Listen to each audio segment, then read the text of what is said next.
And turns out that 88% of the defenses failed, and the vulnerability exploits just went through the defenses.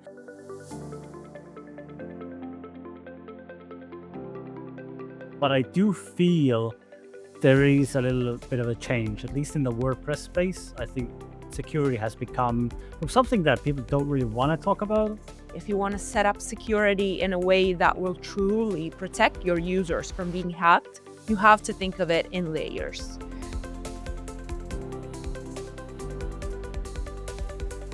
If you update a plugin and the update hasn't been tested previously, you risk your entire site going down.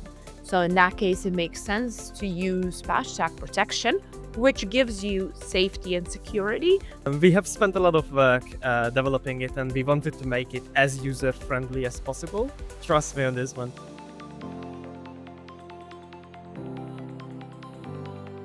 For some reason, we see spikes in people trying to attack very old known malware files. There are different points that basically back up the thesis that security can turn cost into profit.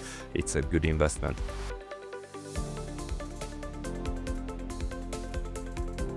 Also, other aspects on why you should consider adding security or upselling security.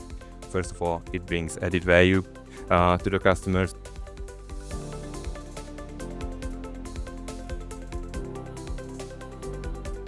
We are joined here today by Lana, the product marketing manager from Patchstack. We have Ben, partnerships manager from BitNinja, and then we have Mart, who's the CPO at BitNinja. And I'm Mart. I'm the head of marketing at Patchstack. And so today's webinar, I think we have two basically very big themes. So one, we'll talk about why it's important to look at security as a layered concept. So traditionally, hosting companies have wanted to sort of consolidate the security stacks by offering these sort of one-size-fits-all solutions to cover, the full range of threats to the users. But that one-size-fits-all approach is not really great, and it doesn't really work. So as an example, to lead this in, is last week we actually published a case study where we tested sort of these traditional server and network layer defenses against WordPress vulnerabilities to see if they can handle that sort of very specific attack vector. And turns out that 88% of the defenses failed, and the vulnerability exploits just went through the defenses. So that was quite a I would say not a surprising finding, but a very shocking, finding nonetheless, because that's a high percentage. Second topic today is monetizing security. So obviously, hosting companies, they run a business, and as such, it's perfectly normal, expected that they want to think about not just offering, good security to their clients, but also, they want to make it make sense from a business perspective. And good news there, because, we have case studies about security that doesn't have to be just some pro bono thing you do for your users. You can actually monetize that and make it sort of part of your core business offering. So that's I think the second sort of really big theme. But yeah, shall we just jump right in? I believe, Lana, you're the first to go, and you want to talk to us about cheese or Swiss cheese or layer security. Yeah. But I'll let you take away, from this very awkward setup. It's fine. It's all good. I always love talking about cheese and cheesecake, so we're fine. But essentially, to add on to what you just said, the problem with security and why it's currently on top of mind for users, for hosts, is that traditionally we've thought of it as a one and done. But if you want to do it correctly, if you want to set up security in a way that will truly protect your users from being hacked, you have to think of it in layers. And the most common model is the Swiss cheese model. So that's the one used by experts. Personally, I prefer to think of it as a cheesecake or a layer cake, just because I'm not in the trenches of figuring out the vulnerable code. But the way it works is there are 4 key layers to protecting a website. The first is obviously the physical layer, which is server protection. And unless you're hosting your servers yourself, there's not much you can do. But there are 3 layers where you as a host or as a user can actually take some action. So the first one is the network layer. This is usually the firewalls you have installed. This is the layer where you're going to mitigate spam bots and that sort of thing. The second layer is the server layer, which our colleagues at BitNinja will discuss more in a second. And then the third layer is the application layer. All of these 3 layers have unique threat surfaces, unique threats that they can see, and things that they cannot see so well. So, for example, network layer, if you had a firewall like Cloudflare, it's great for mitigating spam traffic, but it's not that great at seeing and understanding vulnerabilities. Server layers, perfect for mitigating DDoS, but again, maybe not quite as good at vulnerabilities. And finally, application layer, which is where you would mitigate vulnerabilities, but you would not tamper with file integrity or with other things. So it's essentially each of these layers, they have unique context. And that context, that visibility into different aspects of security is what gives them the ability to mitigate specific threats. And that's what we're starting with today. That's why we're talking here with BitNinja, since from Patchstack, we're handling application security and they're very well versed in server security. So with that in mind, I would let the BitNinja folks take it forward from here. But if there are any questions, just let me know. All right. Thank you, Lana. And first of all, welcome to the audience. And second of all, thank you for organizing this and having us here today. I'm gonna start with giving a little bit of background info on what we're doing, where we're coming from, because I usually find it very useful when it comes to server security, especially for hosters. So BitNinja was born in 2014. The short origin story is that we used to have a hosting company and we were, struggling with like security issues, botnet attacks, malware, SQL injections, the usual stuff, really. And then how we tried dealing with them firstly was trying different kind of open source tools, mixing them, trying to keep them in sync. But it did do kind of a good job until a level, but after that, basically we realized that's not going to be the way forward because the hosting company has been, it was growing fast, so we realized that we cannot let room for security threats. So after that, we tried enterprise solutions. They were really costly. Again, they did. They got the job done until a level, until they didn't. So we still had the security issues, but those were costly as well. The open source tools, on the other hand, were cheap, but they required a lot of maintenance and manpower. So that's when we realized that, okay, we have to do something with that. So we started developing our own server security solution for our own hosting company. However, a bit later, we realized that there might be a potential for this product on the market. So we started doing like different researches and realized there were other similar hosting companies in the same shoes. And that's when we started shifting from doing hosting to security. Firstly, we created the botnet module, then the malware scanner. So we added module by module to the product. And fortunately, it became a really a success story, really. So within 2 years, our team of 15 grew into a team of 45, and then later we grew to an even larger number. So this is where we are at right now. We have sold the hosting company, and now we are only doing server security specifically for hosting providers, because we like to believe what hosting providers are struggling with. Because of our background, we are specifically developing BitNinja to hosting providers. So what does make BitNinja unique? Well, BitNinja is an agent that you install on the server. It's modular, so we have 14 modules for different kind of threats. We provide a centralized console, so if you're a hosting provider with, let's say, hundreds of shared servers or managed VPS, then you can all handle their security on just one centralized console.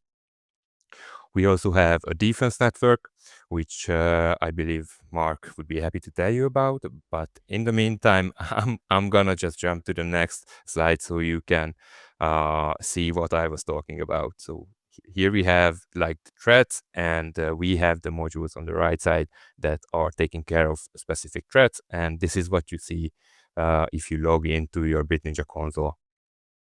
Yes, absolutely. And just jumping onto the defense network part of things, is it's our fancy word for saying that we protect not just your singular server, rather it's a herd immunity against multiple threats. Because how BitNinja is working is, um, one of the servers gets attacked, and then if that attack happens quickly enough or it's intensive enough, then it instantly gets broadcasted to the other servers of other BitNinja users. So you don't necessarily have to get attacked to know about a bad acting IP address, and then you are instantly blocked. I mean, you're instantly protected against those attacks that want to come through.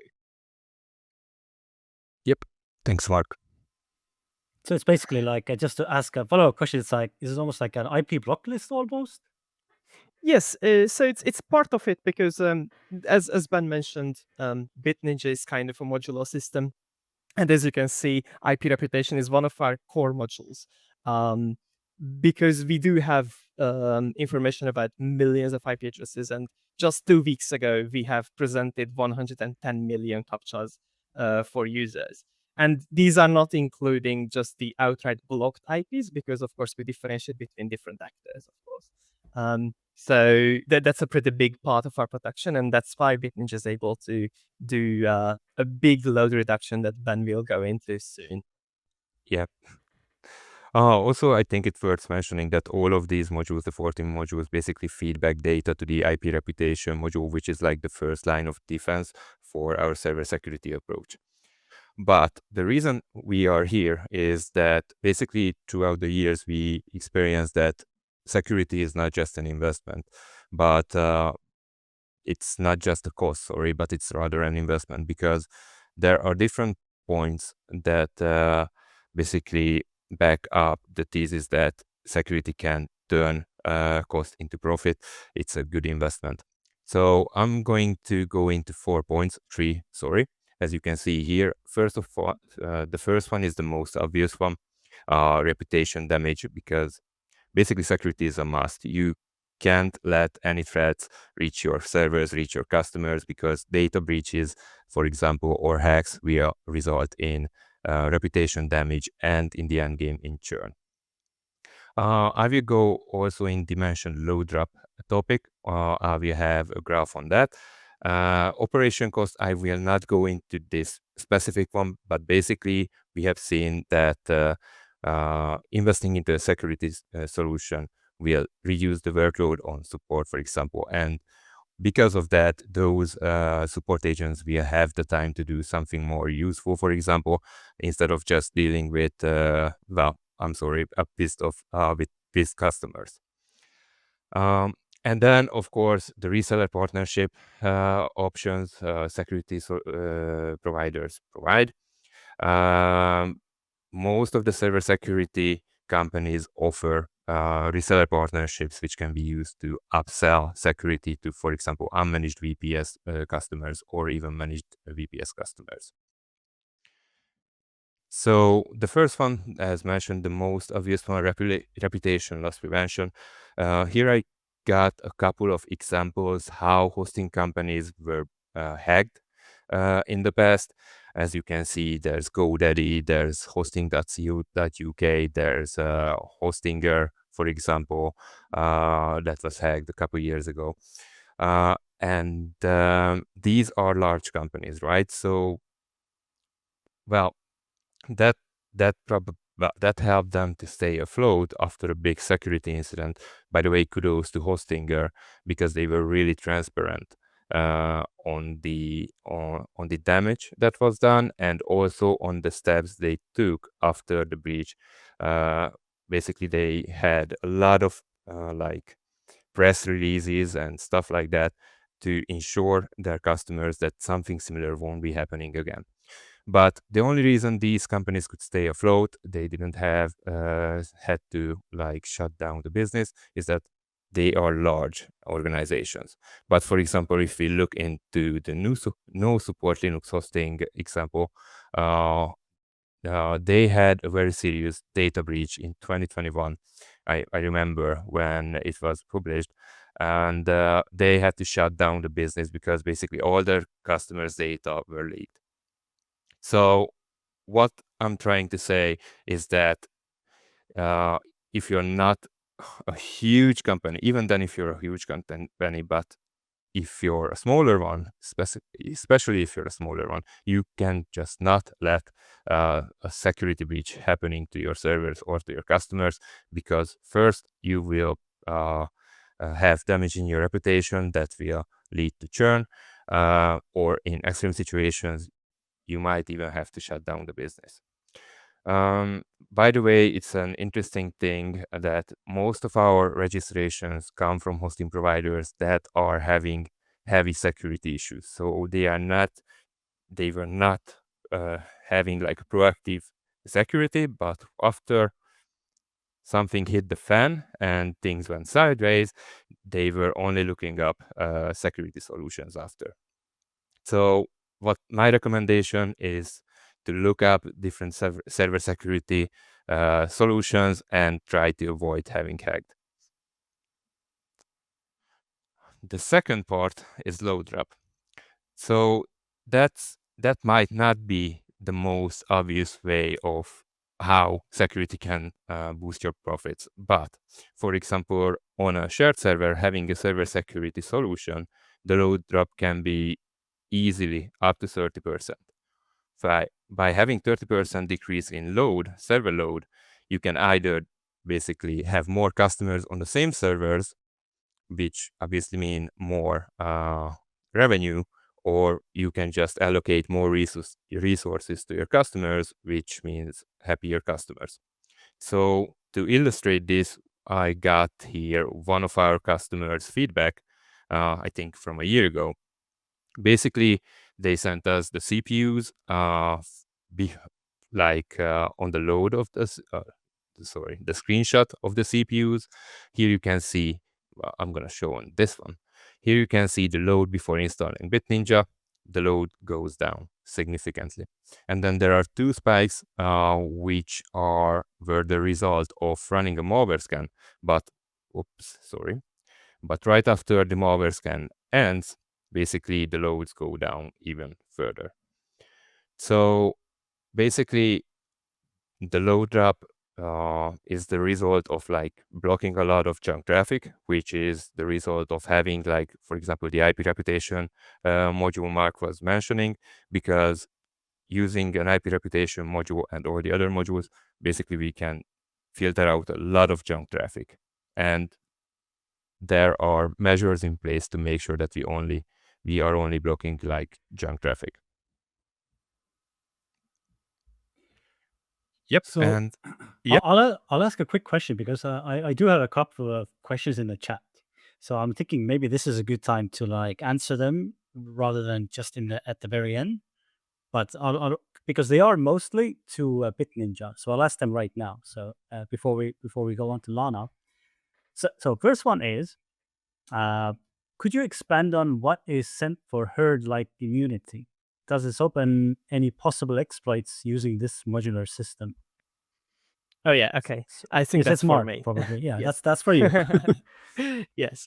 Okay, so with the herd immunity system, basically what we send is just IP data. And what I mean by that is, let's say an IP address is coming to your server, it tries to do something suspicious, right? It's trying to access a file it shouldn't, whatever.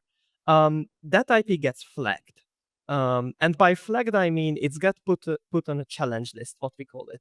A challenge listed IP address will not be able to reach the server. It will only see a captcha page hosted by the server. So basically, it can only reach the captcha page on the server hosted. And then it can either resolve the captcha or just continue on their way and move on with their lives. And we get this information. So this is what is getting broadcasted. Like, hey, your server is sending out this info. Like, hey, this IP address tried to do this. It resulted in this. It's still on a challenge list. And then other servers are receiving this same information. Like, hey, you should put this IP address on your challenge list and present it a captcha if it reaches your server. Because what we don't want to do is let hackers or bad actors just go on, try to hack a server, and then just move on to the next one and the next one and the next one without any sort of defense mechanism. So this way we ensure that it's getting broadcasted to all of the servers, and all of the servers know exactly why that IP should be on the challenge list. And you can see this information by just going onto our dashboard and then searching for an IP address. So I hope that answered the question. The other question we had, and I think it might also be for Mart, is hi, are there any limitations when using BitNinja with enhance or any other control panel? Oh yes, that's the age-old question. Thankfully, no. So why BitNinja differs is that we are not reliant on any control panel. Rather, we support the control panels. So we serve our own web application firewalls. It's our own reverse proxy, and everything is built in-house. So all packages we maintain, we keep, and we install. We don't need anything else, but we support the control panels, of course. So you can run cPanel, Flask, Enhance, whatever you like, and it will work just fine with BitNinja installed. As a side note, I would also add that we have a specific pricing, especially for enhanced users, that basically aligns with the enhanced pricing. Just a commercial standpoint. Yep. Thank you, Ben. And I'll ask one more question, and I think if there's any others, we can also ask them at different points, and we'll give Lana a little chance as well. But I think last one, let's take this one in is: do you plan to have any integrations, one-click installers with hosting providers or control panels like OneCloud, cPanel, etc., etc.? Yeah, okay, so that's also fun as the question because, in fact, we do offer this to our hosting providers. Okay. So I will talk about our APIs a bit later in the presentation, but the thing is that we do support this, and some of our hosting providers, partners, are doing this to their customers. So in some cases where you select BitNinja with, let's say, a VPS package or whatever, you can just click install BitNinja and it will automatically install it for you, and you will receive your own dashboard and everything else with it. So yes, we do have this. It's just dependent on the hosting provider, how they want to implement this. Got it. Yeah, let's run with Lana. I think. So now that BitNinja, I almost called you guys Server Ninja just now, but that's on me. That's also a cool name, to be honest. I like BitNinja though. I like your tattoos, so that was why we're doing this. But basically, with BitNinja having taken care of all the server sort of threats, it's time to move on to the application layer. Because even though BitNinja has great and unique insights into the server aspects, there is also the application aspect. And in cybersecurity, it's typically thought that the application level security deals more with the business logic of your site. So I think the most plastic example is WordPress. Basically, it has user roles, it has prerequisites. So some vulnerabilities you can only exploit if you're an admin, others you can exploit even if you don't have any user roles. And so this is where the application security really comes into play. And interestingly, it's also one of the reasons why we recently performed a case study. So what our team did was we hosted 5 sites with 5 different hosts, and we selected them in a way so that every host has a different security environment.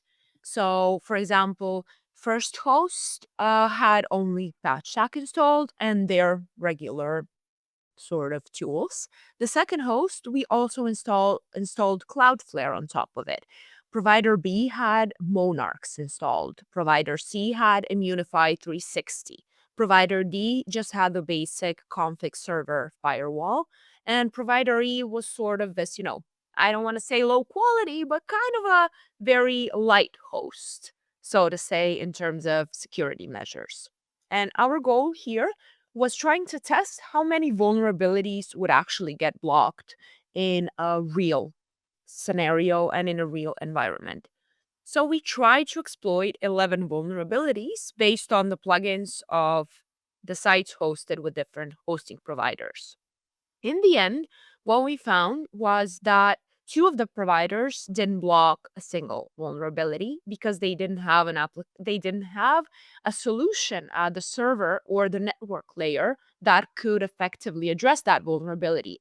And again, this is not a comment on the quality of server and network solutions. It's simply the fact that these layers couldn't properly see those vulnerabilities. And this is why I keep saying context, like a broken record. Then provider A, we installed Cloudflare on top of it, and Cloudflare was able to identify 4 of the vulnerabilities. But again, it could not identify the exploits of more WordPress-specific vulnerabilities when we started talking about prerequisites. It was completely blind to them. And provider E actually managed, using their in-house firewall, to block, I believe it was 2 vulnerabilities. All the rest of them actually ended up reaching Patchstack at the application layer. And that really is the key finding that we're trying to emphasize here, is that some threats are best addressed at server layer, others best addressed at the application layer. But either way, you really want a solution that has the right sort of context and framework to address these threats. Otherwise, you won't be able to do much. So the age-old saying that we hear from hosts all the time, and even users sometimes, we go to a lot of conferences, and usually what we'll hear is, we already have security, we're fine.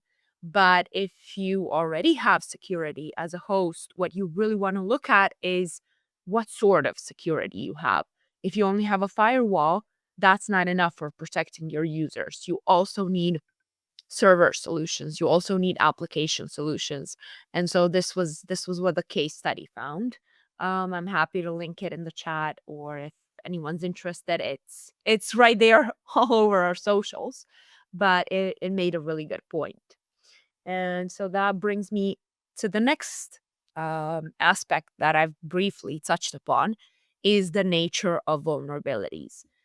So with spam traffic, we kind of understand what it is. With DDoS attacks, we understand what it is. But what are actually vulnerabilities? And the truth is, it's very simple. It's logic flaws in the code. And attackers are very good at exploiting them. And so they use those logic flaws to convince sites and hosting providers those sites are hosted on, to convince them that the request is legitimate.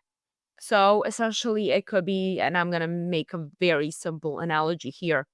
It could be something like trying to use vulnerability to convince the site to give it permission to adjust the files on it.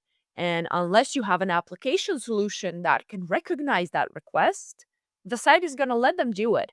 And that's how sites usually get compromised. Because if you look at the total number of security bugs in the last 2 or 3 years, 93 to 97% of them are actually WordPress vulnerabilities.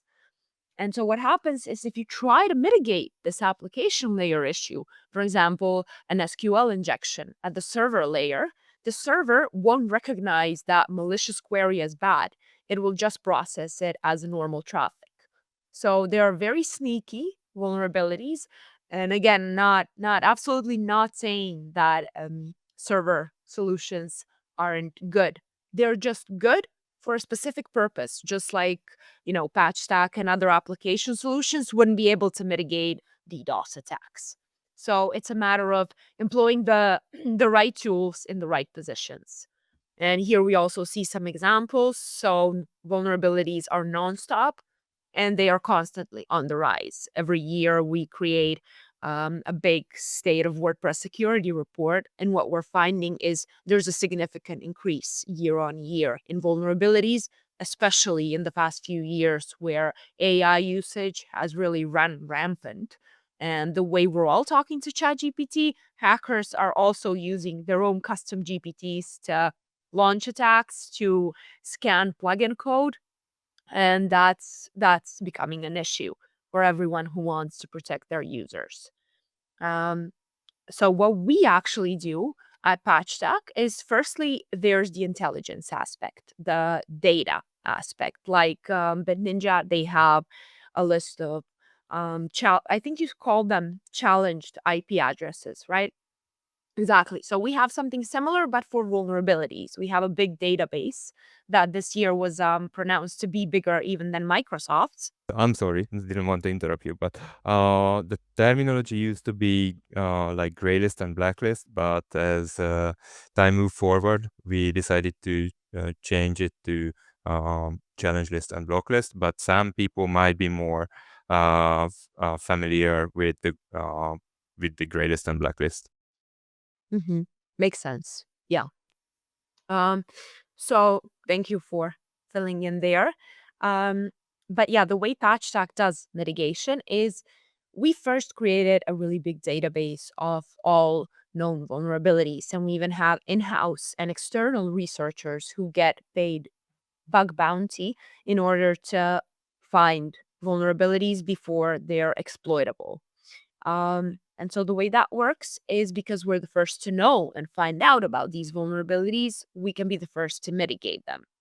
So when, let's say, a hacker tries to access the site with the intention of exploiting it, what happens is Patchstack's connector plugin will recognize the nature of that request and apply a mitigation rule. This mitigation rule is operating on a firewall method. So it's not constantly active in the background, it's only deployed on demand. And it uses the software composition analysis to recognize when a specific website has a plugin that has a specific vulnerability. And only then, when someone tries to exploit it, will that protection be deployed. Similarly, going back to the database, we are also able to identify something that would have become a 0-day or a 1-day, even 1-day vulnerabilities are dangerous enough to be exploited, and prevent them. Issue immediately a virtual patching rule, a mitigation rule that, without changing code, without changing website or plugin code, is able to protect you from these attackers that are trying to gain access to your site. So the way we see it, it's based on data, it's based on speedy mitigation, and it's based on minimally invasive mitigation. Because in some cases, there are solutions that will completely bloat your site performance. And at that point, it doesn't make sense to keep using them. And obviously, there is also the aspect of whether you have enough time to update the plugin. Most people aren't aware that exploits of vulnerabilities happen in a matter of hours. So it's from the moment it's disclosed, or in some cases, it's not even disclosed. Hackers will have launched attacks, and there is no way for someone to update the plugin in time. In many cases, it's not enough for the plugin developer to issue a fix in time. So all of that is really where Patchstack tries to mitigate in the simplest way possible and in the fastest way possible. And then finally, I will just deliver this, and then let's talk business. But I wanted to touch upon a very common question that we get from hosts is, aren't vulnerabilities the user's fault? So typically it's perceived that the hosting responsibility for security stops at the server layer. But when you have a big number of hacked websites, even though the user was supposed to update those plugins, it will actually end up reflecting upon you. It doesn't matter what it is, the user will naturally feel that there was something you could have done to protect them and you failed to do it. Again, the user themselves, they don't have to know. They're not always very security conscious, which is fine. They don't have to be experts, but it's in our hands and in hosts' hands to educate them and to give them very practical tools for protecting themselves against vulnerabilities, which are an extremely common cause for hacks. So yeah, I think that's the key point I wanted to make. But if there are any questions, I would love to answer them, and then we can head to BitNinja again. Actually, I do have one, Okay. but as I can see, there's also one in the chat. Mike asked, what's the Patchstack setup time? Need any DNS changes? Right. Okay. So the Patchstack setup time for hosts basically depends on your resources, but we've seen implementation times from 3 days with 2 developers, 5 days with 1 developer. So it's very simple because there's an API, there's an iframe widget that you can also include in your hosting panel. So it's only up to you to add it as a ticket in Jira and get it done. So you'll also have our team at disposal. No DNS changes, nothing needed, just pure API connection. Awesome. Thank you. Mike, do let us know if that answered your question or feel free to follow up. In the meantime, however, I have a question for you, Lana. Like, does Patchstack conflict with like any other security tools? No, no. So it doesn't. I would say that if you have dedicated security tools for different layers, then it naturally won't. But even if you have some overlap between Cloudflare and Patchstack, there won't be an issue because Patchstack's mitigation rules are very specific. So Okay, you're pretty good. Yeah. awesome. Yeah, and to be honest, I also have a question because we also get this question a lot, and I think it will also ring a bell for you. Um, do you guys overwrite like existing website plugins or website code itself, No. or how do you deal with the mitigation? Yeah. No. So we don't overwrite anything because, again, the mitigation rules are deployed on a firewall with a firewall deployment method. So it basically comes in front of the site, not within the site. We won't change code. We'll just recognize malicious traffic coming in, trying to exploit it, and we'll block that attacker from ever accessing the site. And that's the way it happens. Yeah. Does that make sense? Absolutely, absolutely. Thank you. Welcome. So I guess with one more question, since we got into the spirit of taking questions, but then yes, we got to jump onto the business side of things as well. But this question, I think it's about, I guess, Patchstack. I'm assuming. How does, I Yeah, guess, if Patchstack you mean look ways. for? Hmm. Yes. Okay. Yeah. So how does Patchstack look for SQL queries if it's trying to mitigate SQL injection? Hmm. So it looks at the nature of the log. I'm not in the technical side of things in the team, so I can follow up with you later with detailed explanations. But it looks at the nature of the request and the way the request is trying to gain access to the site. But because of the software composition analysis, it also knows which vulnerability the plugin has at the moment. So if the plugin is vulnerable to SQLi, then it's natural to be monitoring for traffic to it and blocking anything that will want to exploit it. It's not looking Yeah. for SQL queries per se, it's blocking the traffic that otherwise would make use of weak SQL queries and blocks them before it's too late. Let's carry on, because I think we also want to talk about a little bit about the business side of how do you actually sell, or package security as a service, right? So basically, we have addressed like the untraditional ways of boosting your revenue with having a server security solution. Now we would like, with Mart, we would like to address the more traditional ways, reselling security or upselling security to your customers. So I we broke this down into two sections, basically upselling to unmanaged customers. If you're an unmanaged VPS hosting provider, that I think might be relevant to you. And then the second part will be managed, which is like a bit more specific. But kick this off with the unmanaged part. So why should you consider upselling a security solution if you are having unmanaged VPS customers? First of all, with this, you will give them the option of enhanced protection. Even if you have a level of security in place for them in the package, they can decide whether they would like to increase the level of security and have their own security measures taken care by themselves. The second part is risk mitigation. It might be not self-explanatory, and we have different use cases. But for example, one is that your customers with higher security can basically better avoid damage in your IP reputation. So, for example, there's a hosting company where unmanaged customers were not aware that their VPSs were like doing a lot of nasty stuff, sending out a text towards BitNinja protected servers. So we gave them a ping like, hey, do you know that your customers are attacking other customers, other companies' customers? And they didn't know it. Their customers didn't know it because it was a sneaky, kind of, well, I don't know malware. What was it, Mark? You're the expert on that one. So that can help with like avoiding damage in your IP reputation. And there's another use case which Mark will be able to talk about. But basically, we have a large hosting partner where they wanted to know which customers were harming other servers deliberately. But I'll let Mark do the talking here. Yes. This kind of joins onto the question that Mart had at the very beginning about our IP reputation.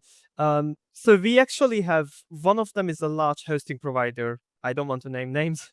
And the other one is a large VPN provider. And for them, knowing that their IPs are misbehaving is crucial. So what we have set up with them is that basically we have an API-based alerting system that instantly lets them know if one of their IP addresses have been caught for doing something bad. So in reality, how it works is, let's take the VPN provider, for example. And so they lent an IP address to somebody, and somebody is using that VPN to try and hack a website, for example. That let's say that server is protected by BitNinja, right? So we block the attack and we find the IP address. Then we can instantly let the VPN provider know that, hey, that IP is bad, and they can cut the connection, and they can basically block that user from accessing their VPN solutions again. For like, usually what they have is a grace period. So they block it for 5 minutes at the beginning, and then they see if the attack continues, and then go on, of course, because they don't want to block based on false positive, for example. So that's what they use, and this is very similar to what the hosting provider does, but in their case, it's not like a VPN's IP address. Rather, it is a server's IP address that is just unmanaged VPSs, right? They have like hundreds of thousands of them, so they want to know if somebody is misbehaving or doing something they shouldn't be doing. Yep, exactly. Thank you, Mark. Also, other aspects on why you should consider adding security or upselling security. First of all, it brings added value to the customer. So usually unmanaged VPS providers, as we see how our partners do it, they add like different backup solutions. They add one or several security solutions, and that basically helps the customer. So when they go through the shopping process, they just click whatever they need. They act kind of like a marketplace, and they just grab anything they need for their service, so they don't have to get it from somewhere else. It also helps with differentiation. Basically, you can get ahead of your competition in case they are not selling security yet. That can easily move one customer to another hosting company if they are selling security. And of course, one of the main points is that while you have all this, it will bring you extra revenue in. Also, it might sound tricky to integrate, for example, offering a server security solution into your shopping process. But fortunately, Mark and the team has made sure that it's only a few clicks. Well, it might be a bit more than a few clicks, but it's not a hassle. Mark, would you like to talk about this? Yeah, absolutely. We are very proud of our API, so anytime. We have spent a lot of work developing it, and we wanted to make it as user-friendly as possible. I know it's hard to say with API, but trust me on this one. So what you have for API is basically whatever you see on our dashboard is accessible via API. So if you want, you can basically develop your own dashboards for your customers, or if you just want something simpler, you can create like email reports that you want to send out to customers, and anything that you can imagine you can make with the APIs. You can also automate installations. You can also automate licensing, cancellation of licenses, and everything. So it's an all everything is covered basically with our APIs. And we also have some use cases that we can provide to you that explain what you can do and how to achieve that. Yeah, and even I could do a couple of things with our API, which is a big thing because I'm not that technical. So kudos, Mark. Okay, so this was for unmanaged VPS providers. In case you're interested, how this can be done. Yeah, Lana raised Yeah, her I hand. just had a question while we're speaking about unmanaged. So do hosters who usually resell to unmanaged customers, do they require more help from BitNinja? Like, what's I mean, less and less as we go okay? forward. So basically, we have collected all the main questions coming up and all the challenges for hosting providers, and we've made like endless materials helping the hosting providers. That means like white labeling options, for example, or partial white labeling options, or I don't know, API integration manual, and a lot of different materials to Mhm. help the providers. From time to time, we do get a request for help with the shopping cart integration, but it's more like okay, we are handling it, but can you guys still take a look to make sure everything is going to be all right this way? Also, it's not kind of help, but some of our partners reach out to me asking whether we can run campaigns, like temporary campaigns, saying that you can buy one, get one free, for example, during, let's say, cybersecurity month or Black Friday. And we are happy to do that usually. And that's usually a big boost in their numbers. So the managed VPS customers or managed hosting providers, which is like there's one difference in our standpoint from the unmanaged VPS providers. Basically, here the hosting provider will upsell BitNinja or upsells BitNinja to the managed VPS customers, and they will be managing BitNinja for the customers, right? So basically, here I brought or we brought 2 or 3 use cases how different managed hosting providers handle security for their clients, because the challenge here, unlike at the unmanaged VPS customers, is that you manage security for your customers and good security is invisible. Therefore, somehow you have to deliver the value to the VPS owner. So because they don't get to log into their BitNinja console because the provider manages security for them, at some level you will have to deliver the value what that extra security solution does for their server. So, for example, we have a partner who prefers to send out monthly reports on this, like, okay, you paid extra for the security service. This is what it's done for you in the last 4 weeks. It got, I don't know, 387 malware. It blocked 2,000 incidents and different kind of attacks. And this is why you are paying. We also have another partner called Nimbus Hosting, and they decided to go on a different route. So they decided to put in more effort, and they actually built their own security dashboard. So Mark actually worked on that project with them. So that way, each managed VPS owner can can log into their security dashboard so they can see real-time what, for example, BitNinja does for them. The one thing we usually don't advise is providing access, especially if the provider handles all managed servers on one BitNinja console, because obviously that would be a disaster. But yeah, this is it, I think. So one thing I wanted to ask is just going back to configuration a bit. Do hosters need to configure the BitNinja modules, or is that pre-configured? I think it's well, BitNinja does come out of the box, right? So we have most of our modules enabled by default. They have like different, like the most convenient rule set engaged on the modules that provides the lowest false positive rates and stuff like that.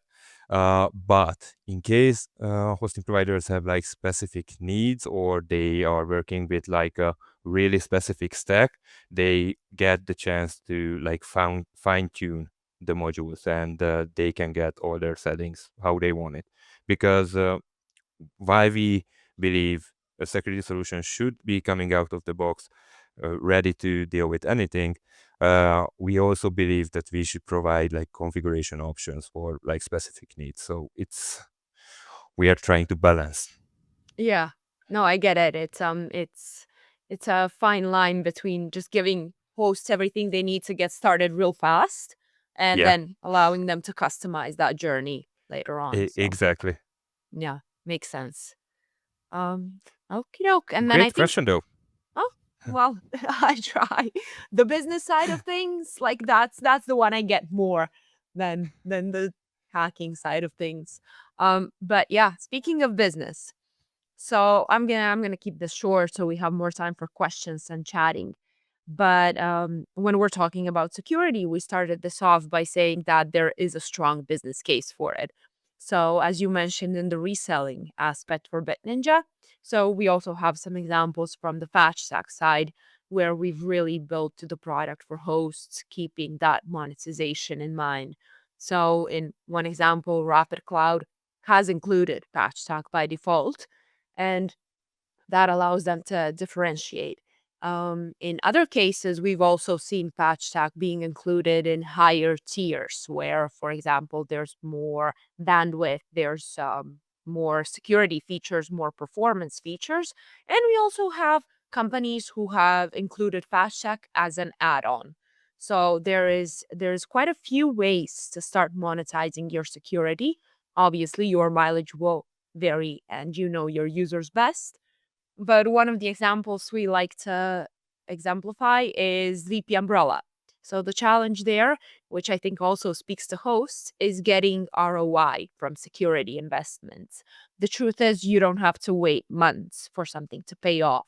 In VP Umbrella's case, they saw ROI within 4 weeks, and it only took them one developer and 5 days to implement.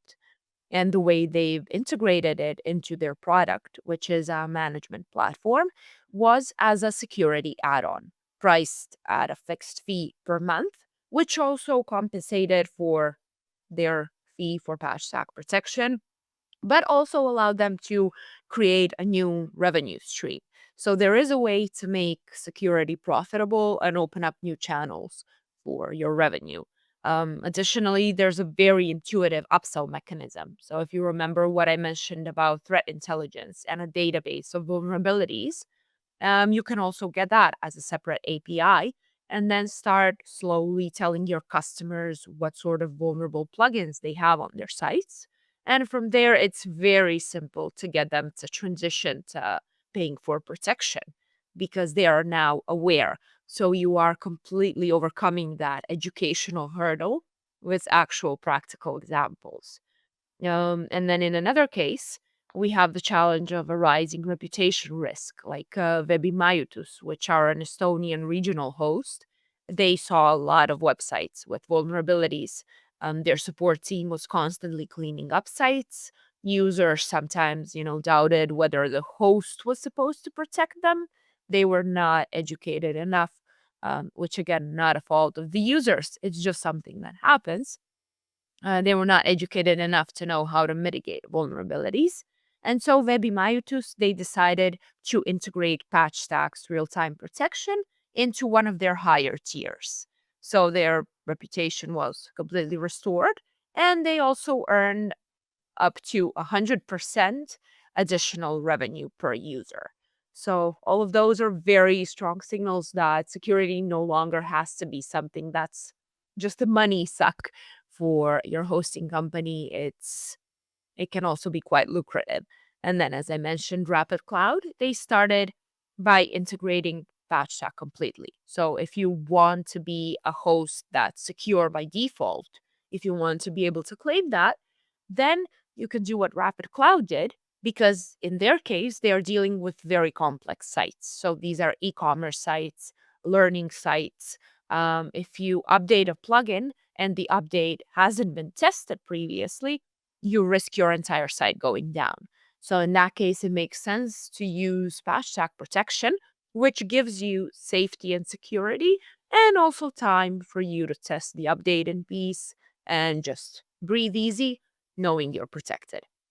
So those three are the main sort of partnership models that we see.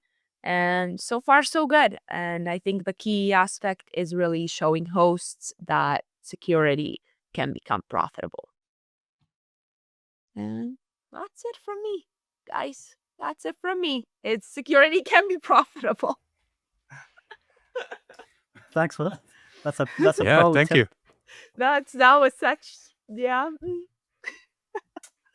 I think I think that's a good point, Lana. It is not just like a money suck, right? It's not just something like a cost you basically comes with doing business, right? You can actually sort of turn it profitable. We don't have any questions actually in the chat right now. I have a couple of questions that I probably would want to ask. One is like I'll throw it just out there, and this is just like a random question I just thought of. Is like, but what do you guys think? Has it gotten easier to sort of sell security or be in the security business? And if so, why? Like, I think the need is bigger. Like, there's been so much security breaches in like the last couple of years. For example, at the start of COVID, we monitored like spikes, like never seen amounts of security threats targeting servers, for example. So I think when everyone went digital because of the quarantines and stuff like that, the number of threats just skyrocketed, and that obviously ended up in a demand in cybersecurity. And maybe that's the reason why we are seeing new different security providers on the market, and stuff like that. In terms of, is it easier or not? I'm not sure. I don't know. What do you guys think? Good question. I think I'll answer because I asked this question and I realize right now it's it's a really complicated question. I don't know why I asked it, but I was thinking about like the business side of it. But I do feel there is a little bit of a change, at least in the WordPress space. I think security has become from something that people don't really want to talk about, like maybe the plugin developers kind of want to brush security aside and don't want to talk about the breaches. But we've gone to this place where everybody's being more proactive about disclosing their security issues and stuff. I think partially it's linked to maybe the legislation that's coming. We have the Cyber Resilience Act, basically in effect already in the EU. In a couple of years, it's going to be enforced, which is forcing software vendors to address security issues and not hide incidents. But in our case, yeah, we do see there's an awareness of people. Maybe it's just just like the amount of attacks, maybe in the WordPress space, but we do see like an increase of people wanting to do something, being proactive about security versus reacting. Because it very much used to be like, oh, I got hacked, I guess I'll remove the malware and that's it. But there's something separately changing. I think they also, I'm sorry, just to quickly add in here. I think that the proactive approach also comes after at least some of them had like bad experience in the past or security hacks. So they are like, okay, I didn't want to do this. I don't want to do this anymore. I'm just going to switch my mentality into the proactive. also, Wayne put in a comment in the chat section. He says the need for security first software has been much higher after COVID, at least with my small company. Well, thanks for backing me up, Wayne. Glad glad to hear. Glad to read your comment. Actually, I would be interested if those customers gave you a reason, like if they were trying to dodge something specifically, or they just wanted, or they just were more like security aware by default. Just to chime in with my 2 cents as well, that I think time in this is kind of a double-edged sword in a sense, because on one hand, hosting providers who have lasted a long time without a proper security solution will just say, "Oh, we lasted this long already, we don't need anything else." But on the other hand, time is helping hackers developing better types of attacks, more attacks, just more sophisticated ones. So it's kind of like hard to decide, Oh, am I safe? Am I not? Was it the director of NSA or CIA who said that it's not the question whether you're gonna be hacked, it's the question is when, or something like that? Just to chime in on top, I was just thinking, because usually, like the regular WordPress site owners that I've talked to, it's often you have 2 types of people: the ones that haven't been hacked, the ones that have been hacked, and that know the value of security. And I feel like maybe over time, just naturally the percentage of people that had suffered an incident, it has gone up, because everybody I talk to that has had an incident, they are security first, so they think in terms of proactive. People that haven't, or don't know that they've been compromised, so that's a whole other thing. You might not even know, is they're like, oh, what's it's this, how likely is this, like what's gonna happen to me? There's no way I'm gonna target, right? I'm nobody, so why would anybody attack me? So maybe it's just like this accumulation of people. There's like this snowball effect. But yeah, thank you for entertaining that question, by the way.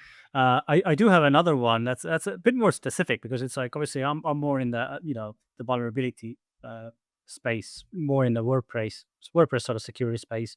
So I'm quite well aware of like the latest trends with what's going on with vulnerability exploits.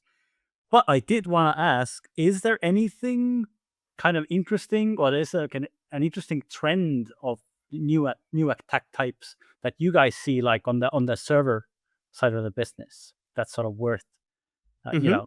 going into? Oh yeah. Honestly, what I find fascinating as always is that for some reason we see spikes in people trying to attack very old known malware files, basically. Like they try to come back to very old known vulnerabilities, or not just vulnerabilities, but like exploited files or whatever. And they just try to come back to it and ping if it still exists on the server. And it's just, this is 2 months in the past, like we have seen, like I think like 5-10 times increase to the normal amount of just these types of attacks. And I always find it interesting, like how, but this there seems to be reason that they might be doing this because they see more success lately with it. Because I don't see why anyone would try to access these old files anymore. So I think that's the most interesting one. Other than that, is just the usual new types, like new payloads, still malware. But yeah, generally, this is the one I find most interesting. The regenerating malware. Oh yeah, the Phoenix malware, as we like to call it. Yes. What is that? This sounds So interesting.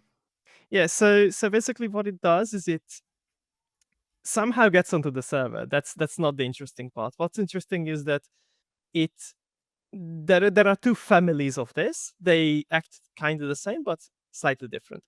One of them is basically like a torrent-based malware that pings other servers for the infections on them, and then regenerates itself based on that. Like, hey, am I missing a file from my malicious files? And then it's basically just syncing multiple servers to each other.